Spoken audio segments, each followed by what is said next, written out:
जय श्री कृष्ण दर्शकों। कल हमने कार्तिक महात्म्य के 23वें और 24वें अध्याय की कथा का श्रवण किया, जिसमें राक्षसी तथा धर्मदत्त का वृत्तांत हमने सुना। धर्मदत्त ने आखिर में राक्षसी से क्या कहा, अब हम 25वें अध्याय में जानते हैं। चैनल को सब्सक्राइब जरूर कर लीजिएगा। तीर्थ में दान और व्रत आदि सत्कर्म करने से मनुष्य के पाप नष्ट हो जाते हैं, ऐसा धर्मदत्त ने राक्षसी से कहा। परंतु तू तो प्रेत के शरीर में है, अतः उन कर्मों को करने की तू अधिकारिणी नहीं है। इसलिए मैंने जन्म से लेकर अब तक जो कार्तिक का व्रत किया है, उसके पुण्य का आधा भाग मैं तुझे देता हूँ। तू उसी से सदगति को प्राप्त हो जा। इस प्रकार कहकर धर्मदत्त ने द्वादश अक्षर मंत्र का श्रवण कराते हुए तुलसी मिश्रित जल को से जो ही उसका अभिषेक किया, त्यों ही वह प्रेत योनि से मुक्त हो प्रज्वलित अग्निशिखा के समान तेजस्विनी और दिव्य रूप धारिणी देवी हो गई और सौंदर्य में लक्ष्मी की समानता करने लगी।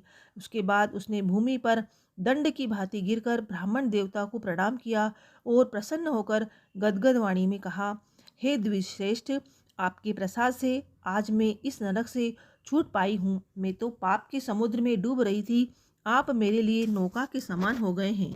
वह इस प्रकार ब्राह्मण से कह रही थी कि आकाश से एक दिव्य विमान उतरता दिखाई दिया।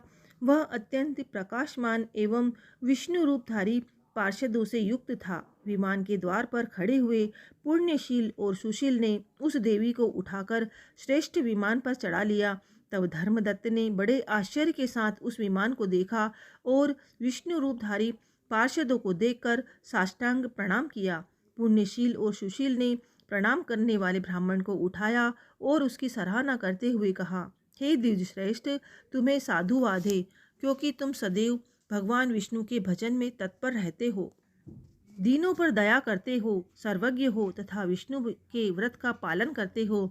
तुमने बचपन से लेकर अब तक जो कार्तिक व्रत का अनुष्ठान किया है, उसके आधे भाग का दान देने से तुम्हें दूना फल प्राप्त हुआ है और दूना पुण्य भी प्राप्त हुआ है और सैकड़ों जन्मों के पाप नष्ट हो गए हैं।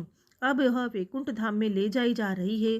तुम भी इस जन्म के अंत में अपनी दोनों स्त्रियों के साथ भगवान विष्णु के वैकुंठ धाम में जाओगे और मुक्ति को प्राप्त करोगे। धर्मदत्त, जिन्होंने तुम्हारे समान भक्ति पूर्वक भगवान विष्णु की आराधना की है, वे धन्य और कृतकृत्य हैं। इस संसार में उन्हीं का जन्म सफल है। भली भांति आराधना करने पर भगवान विष्णु देहधारी प्राणियों को क्या नहीं देते। उन्होंने ही उत्तानपाद के पुत्र को पूर्व काल में ध्रुव पद स्थापित किया था। उनके नामों का स्मरण करने मात्र से समस्त जीव सदगति को प्राप्त होते हैं। पूर्व काल में ग्राहग्रस्त गजराज उन्हीं के नामों का स्मरण करने से मुक्त हुआ था। तुमने जन्म से लेकर जो भगवान विष्णु को संतुष्ट करने वाले कार्तिक व्रत का अनुष्ठान किया है, उससे बढ़कर न यज्ञ है, न दान और न ही कोई तीर्थ है। हे विप्रवर, तुम धन्य हो, क्योंकि तुमने जगत गुरु भगवान विष्णु को प्रसन्न करने वाला कार्तिक व्रत किया है और जिसके आधे भाग के फल को पाकर यह स्त्री हमारे साथ भगवान के लोक में जा रही है। तो यह थी कार्तिक मास महात्म्य के 25वें अध्याय की कथा।